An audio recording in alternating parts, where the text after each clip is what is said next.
that pop up. Awesome. Thank you. Yep, all good. So I figured what would be most helpful and widely feasible for this kind of presentation would be to cover a list of commonly expressed concerns with some specific ways to manage each of these concerns, because we cannot have any sort of exhaustive parenting anxieties list in a 1-hour webinar. But of course, we'll have a period at the end of the webinar where we will stop the recording and people will have a chance to ask questions that may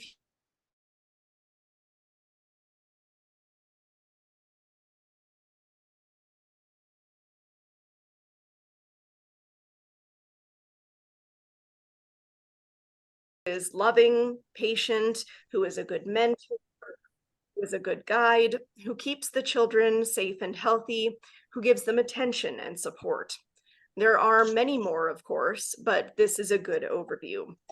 Unfortunately, however, when envisioning the prototypical good parent, I find that a lot of people find themselves slipping into a lot of tyranny of the shoulds style thinking. Now, what this means is that there is a lot of absolutism, a lot of rigid, I should be this way, or I must be that way, or else I am failing in my duty to be a good parent and will forevermore scar my children and ruin their lives. A lot of anxiety in general is this way. I find that a core aspect of what anxiety really looks like is a desire to control one's environment. This is why we see so many people who are anxious falling into a pattern of constant, rigid overthinking, trying to plan for every possible contingency, often with an inability to shut it off. So in this topic in particular, this might look like the following. Did I respond too harshly when my kids were acting up? Was I not harsh enough? Did I do the wrong punishment? Could I have directed them in a better way so that they didn't end up crying? If I try to reward them for good behavior instead, am I going to spoil them? Am I a bad parent because I lost my temper? Am I being abusive because I accidentally dropped an F-bomb? Am I a bad parent because I fed my kids McDonald's 2 nights in a row? Should I try to manage my time better so that I could have had some time to do meal prep and make them healthy meals? Did I cave because I tried to feed my children broccoli and they threw a temper tantrum? Should I have forced them anyway? Are my children going to be malnourished because they never want to eat healthy foods? Should I try to offer them more options? Am I a bad parent because I decided to let my kids watch a Disney movie for 2 hours instead of reading to them because I needed a break? Am I letting them down because I'm not making more of an effort to teach them things?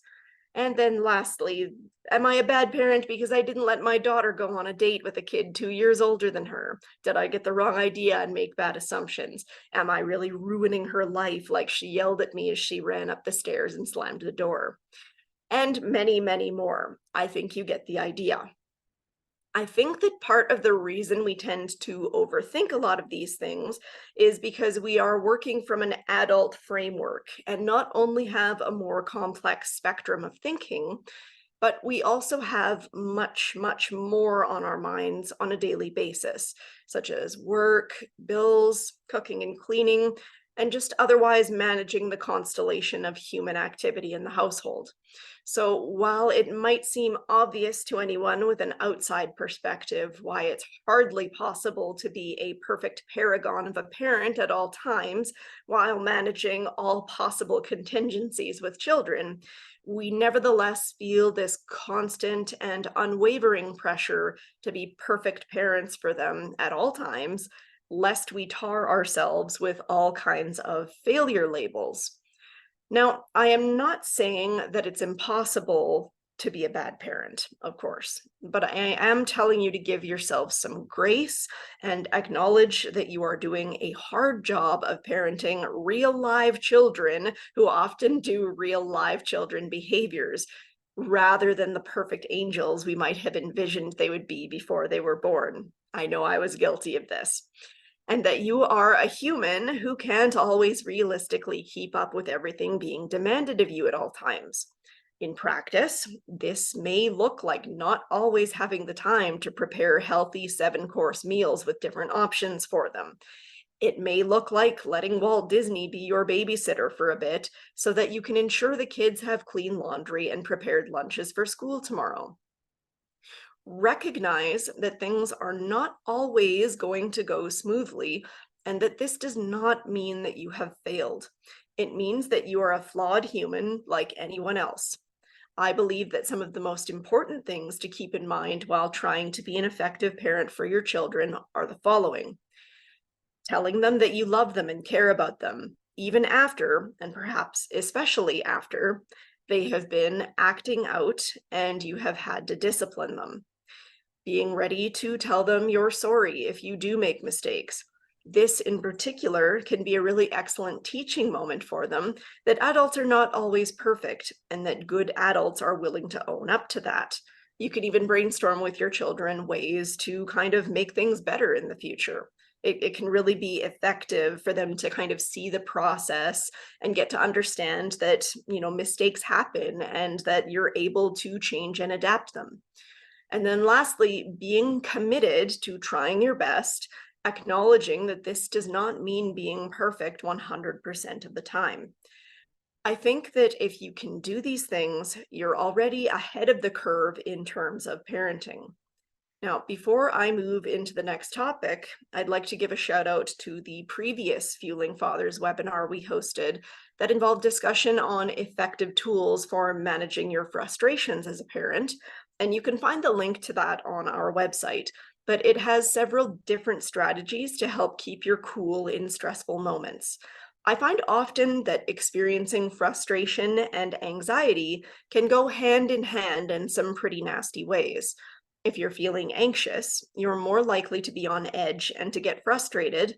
And then the more you get frustrated with your children, the more likely you wind up experiencing that anxiety as to whether or not you're being too harsh or what you could have done differently, or any number of 100 different topics related to that. Having strategies to nip that frustration in the bud is a good tool for anxiety prevention, so I definitely recommend you check that out. Now, let's move on to some other more specific concerns that might cause parental anxiety. Number 2, my child is sick. Oh my God, what do I do? How do I address this? And when should I get help? I know we all wish our children could be healthy all the time, but kids are unfortunately germ factories, especially in little kids, like in daycare or in early elementary school. And the reality is that they're going to get sick a lot. This is especially true if they have to go into daycare on a more regular basis, like 5 days a week.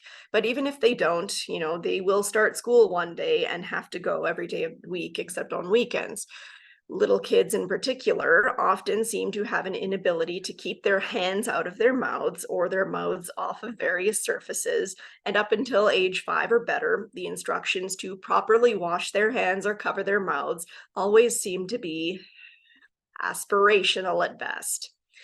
So if you haven't had to deal with illness in your child, it can be quite concerning the first time, or even the first few times that it happens. You may see common symptoms like congestion, runny nose, sore throat, low-grade fever, sneezing, lethargy, etc., etc. And these kinds of concerns are generally easily treated with lots of rests, fluids, and fever management medicines such as child Tylenol or Advil if you happen to have these on hand. Of course, symptoms such as difficulty breathing, bluish lips or extremities, uncontrollable vomiting or diarrhea, dehydration, and fevers higher than 104 degrees Fahrenheit or 40 degrees Celsius necessitate immediate medical attention.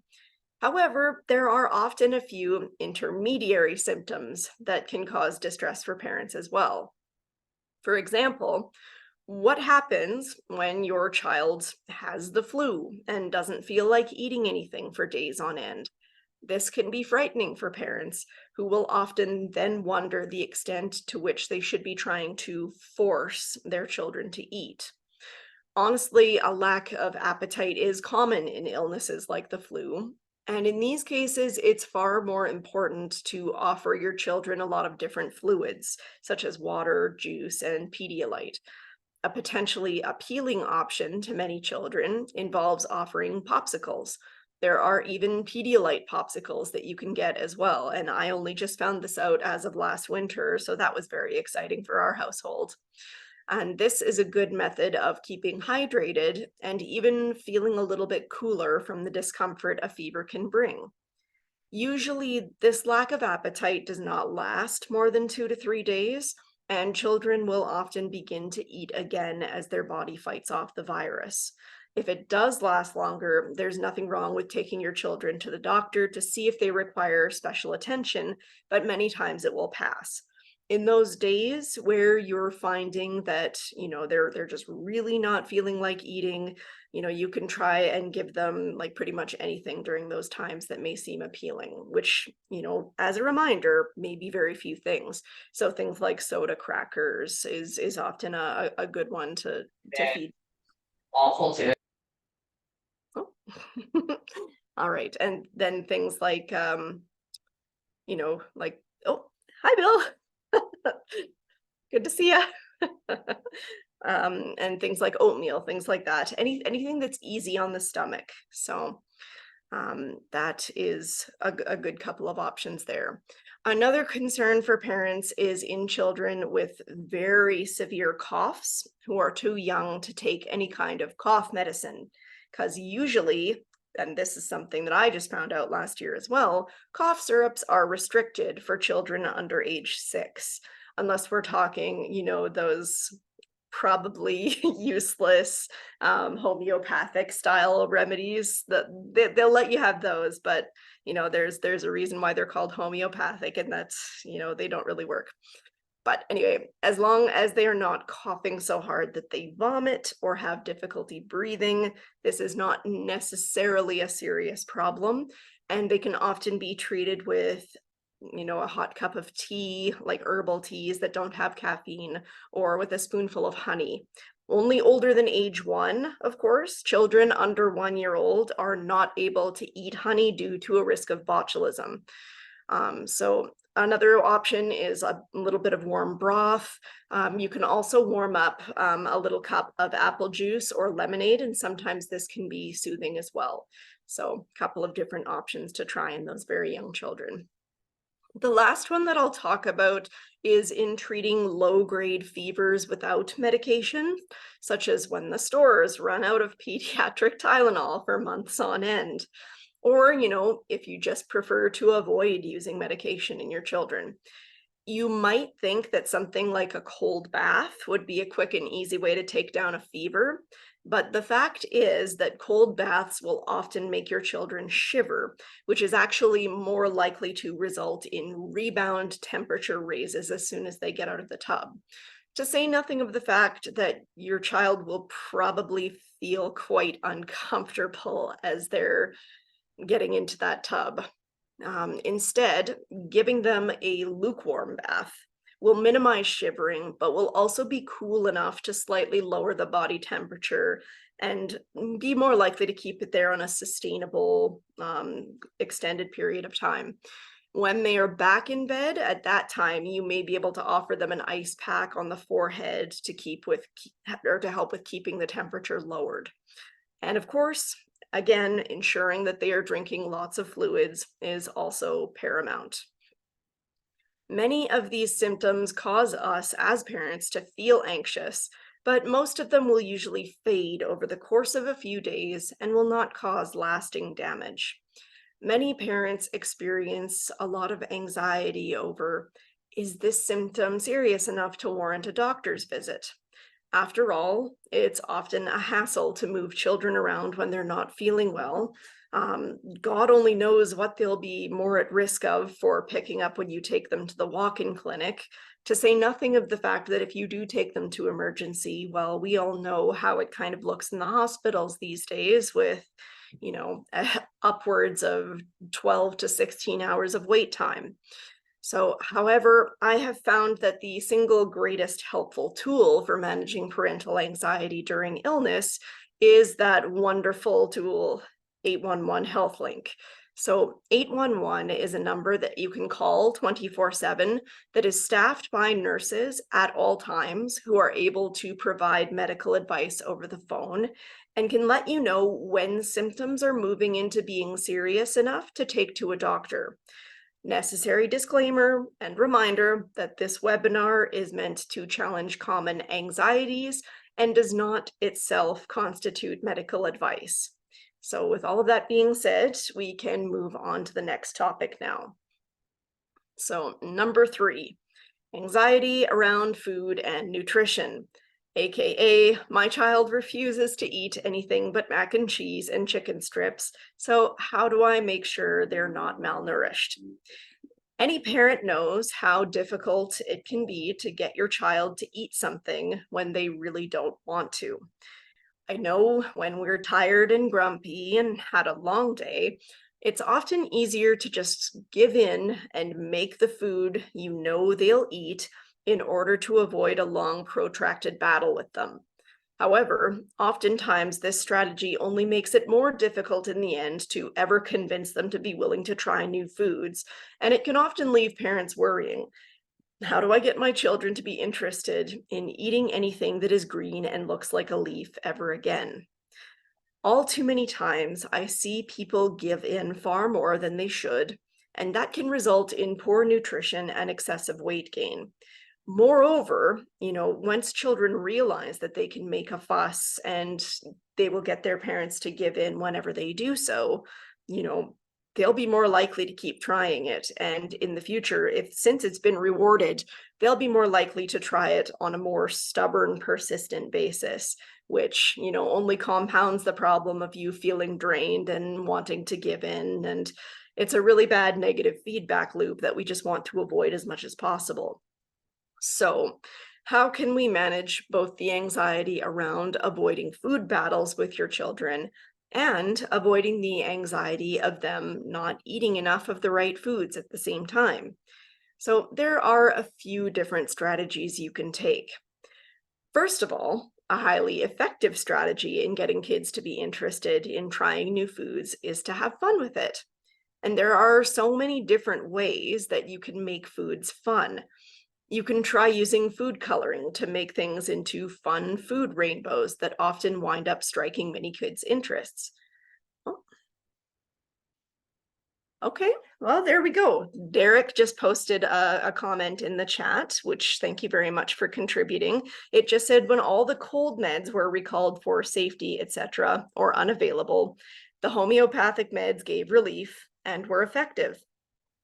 There we go. I mean, if it works for you, that's fabulous. So anybody who is able to access in the chat, you can go ahead and check on that link and read that. So there you have it.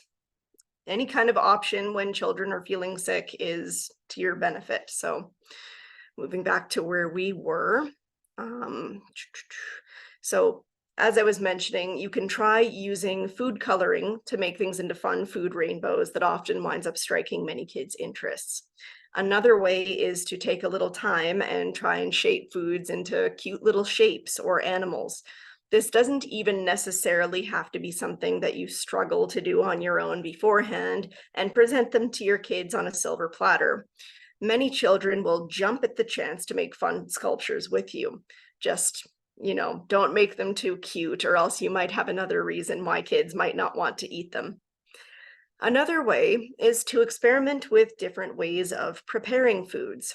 Do your kids not like having raw broccoli or cauliflower? Maybe they might like having these vegetables steamed, baked with Parmesan, or dipped in ranch. Speaking of experimenting, some children, certainly not all, but some, will jump at the chance to get involved in a challenge that involves trying little bites of many different kinds of fruits or vegetables, if dressed up like a science experiment or an educational game. So what this might look like in practice is going to the store with some kind of proposal. How do all the different red or orange vegetables taste? Which one is the tastiest?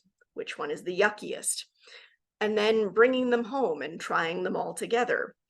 Many children will just love the idea of doing something that lets them be close and silly with their parent. So you can devise different games to try with them that can get them interested in new foods rather than treating them like a chore. If all else fails, another strategy you can use is to simply hide vegetables in other recipes. You'd be surprised how easy it can be to sneak several portions of vegetables into a variety of meals and other snacks that can help your children get in their nutrition without the fight. For example, you can often sneak innocuous vegetables like spinach, kale, or carrots into fruit smoothies with very little difficulty. And it's easy to find versions of otherwise popular dishes like mac and cheese or butter chicken that hide in several servings of vegetables using things like squash and cauliflower under stronger flavors like cheese and seasonings, to the point where children don't even know they're eating the vegetables they would normally turn their noses up at. For convenience sake, I will include a link in the chat that I actually just recently tried myself that was well loved by my entire family, including both my 4 and 1 year old, and that conveniently yielded a ton of extra leftovers that I was able to bring out the entire week. So I'll just go ahead and drop that in there now. It's a recipe that's called hidden vegetable butter chicken. It is made with, as I recall, it was a lot of cauliflower, onions, a certain kind of squash. It was very, very vegetable heavy, but when it was all said and done, it was just a smooth sauce over chicken and rice, and it was honestly excellent. I actually did make that myself, and it was really great. So this is a good one, but you can find many others like it on the internet. Barring all of this, if you are still finding that you're struggling with your child's nutrition, it can always be helpful to, ask the advice of your family doctor, and they may be able to offer suggestions or ease your fears. So now we can move on to number 4. So anxiety around managing schedules. A major anxiety point for many parents is in how to manage the daily schedule for your child or children, your work, your household chores, cooking, managing to have some time with your spouse if they're still in the picture. And after all is said and done, managing to find time to get a moment to yourself. Now, there are many moving parts in this discussion, and it's difficult to apply a broad overview given how many different variations there may be on your personal schedule, but there are a few things that can be helpful to keep in mind. So, first is to attempt to plan ahead as much as possible. For example, if you know you have a tight window in the morning to get your kids ready and off to school before you get off to work, try to plan in advance to get everything ready so that everyone just needs to get up, get dressed, and grab everything before getting out the door. So, putting clothes out the night before, packing lunches the night before when everybody is in bed and you just have time to get everything all ready. Even, getting out options for breakfast can be helpful. Planning in advance may also look like soliciting help from friends or family members to help with childcare or transportation in the event that you see a time conflict a few weeks ahead of time. As much as it may remove some spontaneity from your life, it also helps to plan ahead on fun or leisure activities as well. I think many times we wish we could just say, hey, let's pack a bag and go do X fun activity today. It's not always feasible due to work or school conflicts, or even based on how everyone is feeling that day. On the other hand, if you plan ahead to make a beach trip or go to the mall or whatever else you have in mind, this can help to manage everyone's expectations. I really recommend, where possible, trying to ensure you are working, excuse me, with your spouse or you're working your spouse or even yourself into your own schedule. If you don't, it becomes very, very easy to sort of put it off until later, and then find that later never seems to arrive. This can lead to increased stress and burnout, and that can then lead to increased anxiety, which can then put further tension on your family relationships. If you are making deliberate time for yourself in your schedule, this helps to prevent that from happening. And it can also be a little easier to assign it the same level of importance as you would any other scheduled activity. It's kind of a mental trick. Oftentimes, we're willing to put more serious weight on things that we put in our calendars than things that we just kind of aspirationally plan to do a little bit later. So if you can actually schedule that time for yourself, sometimes it can kind of trick your brain into feeling like, hey, I'm not actually just wasting time with this. This is something that I am doing for my own mental health. So another way to manage anxiety around schedules is to document everything very clearly for yourself. So that, again, may look like having a Google Calendar account on your phone so that you can color code and set automatic reminders for yourself. Or you could also have a whiteboard on the wall so that everyone can make a note of the things that they have planned in advance. So, it just kind of looks like this, lots of different colors that you can see in your calendar. And it can be actually quite satisfying to kind of have everything all organized. So however you decide to do it, keeping things organized can be a major stress reducer and can help eliminate the unexpected. Finally, and this may seem like a bit of a no-brainer for some, but for others it's a major point of contention. Don't give in to pressure to overfill your schedule. Many people will see free time and think, I definitely must fill this free time with some kind of activity or personal development. I am absolutely very guilty of this. While it's good to do things for yourself and for your family, it can get to a point very easily where it is too much and you never have spare time for yourself anymore.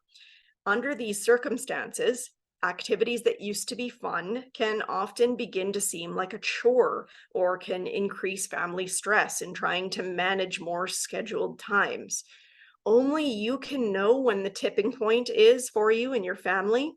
But if you start to find yourself running a little too ragged and beginning to see previously fun things as just another time on the clock you need to make, it might be time to think about cutting back. Now we'll move on to another anxiety I see that is unfortunately far too common, especially in our agency. Number 5, my ex-spouse is taking me to court for custody of the children. What do I do?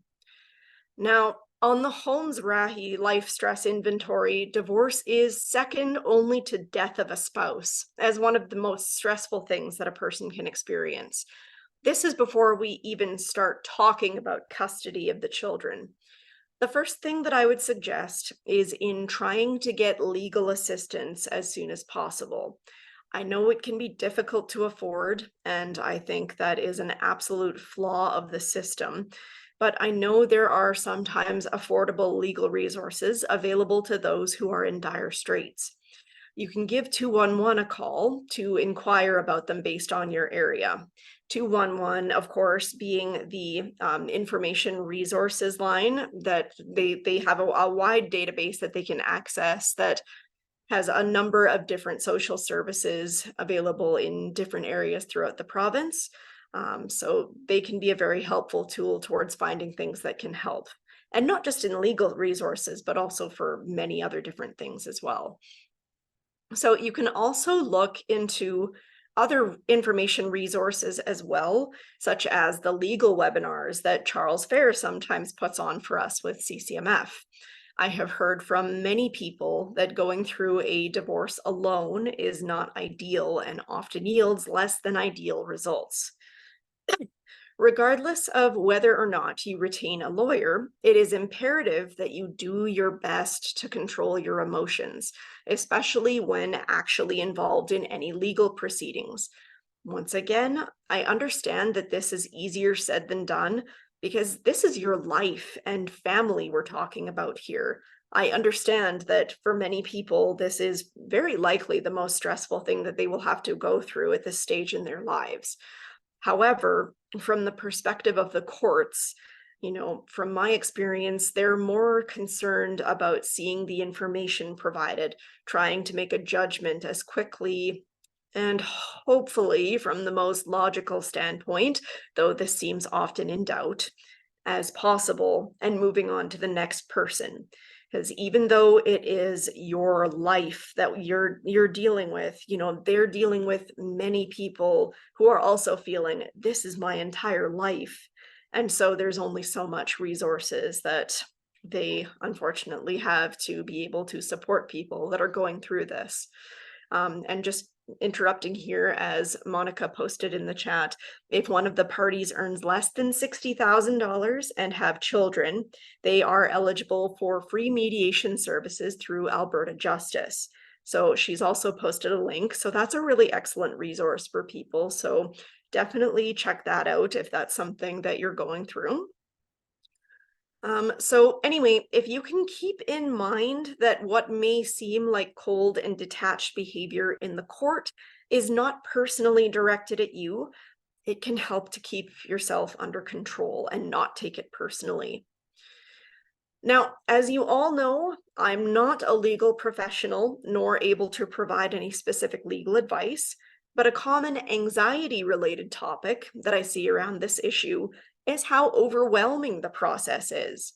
So, regarding that subject, there are many different things that people might feel anxious about. They may feel anxious about the mountain of paperwork that often comes with legal proceedings. They may feel anxious about what is going to happen. They may feel anxious about the outcomes. They may feel anxious about the process. There are many different things involved in this whole area of one's life that many people have just never had to face anything like this before. So there's lots to be overwhelmed about. So I have several suggestions that I might offer just, offhand. One, if you are in a situation where you may actually be expected to go to court, it can be illuminating to actually go to the courthouse and sit through other cases to kind of familiarize yourself with the process. I have also spoken with people before who I have given this tip to, who have said that, just becoming familiar with what this looks like has helped to reduce their anxiety because it feels a little bit less unknown. Now, two, soliciting the advice of others who are going through or who have gone through similar experiences can help to provide some useful tips and strategies and things to look out for. Our very own men's peer support group can be a great resource for this. I would caution about extrapolating the outcomes from other people's experiences to yours, however, or else you may run the risk of actually increasing your anxiety in certain cases. Remember, just because someone else had a bad outcome in court does not necessarily mean that you will. Take what you can that is relevant to your case, but leave the specifics of theirs to them. Overall, do your best to present yourself well, dress well, remain calm, present your side of things clearly, and go into the situation with the best interests of your child in mind, not with a negative focus towards your ex, and you'll be in the best position you can be in under these circumstances. Now, there are yet many, many topics that I could explore that cause a great deal of parental anxiety. I know it is a very large topic. However, I do want to be mindful of the time and to give other people a chance to actually contribute their own challenges and anxieties, either in voice or in the chat. And we'll address as many as we have time for here, or we could even save for a Fueling Fathers Parenting Anxieties Edition 2 down the road. So now we will end the recording and open the floor to all of you.